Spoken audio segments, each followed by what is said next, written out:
এক গ্রাম্য লোক বেদুইন নবীজির জামানায়, সে আল্লাহর নবী সাল্লাল্লাহু আলাইহি সাল্লামের কাছে এসে সে একটা গুইসাপ, এরকম একটা মরা গুইসাপ শিকার করছে, সে মারা গেছে।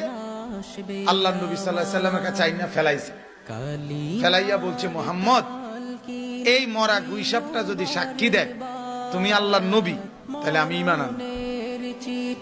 ওই বেদুইন লোকটা, বেদুইন বলে আর কি গ্রাম্য আরবি লোক, আল্লাহর নবী সাল্লাল্লাহু আলাইহি সাল্লাম বললেন, আইয়ুহাদ দব, এই দব্বুন শব্দের অর্থ হইল গুইসাপ।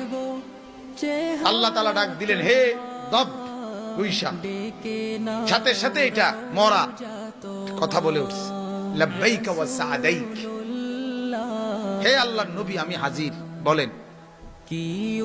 আল্লাহর নবী সাল্লাল্লাহু আলাইহি ওয়াসাল্লাম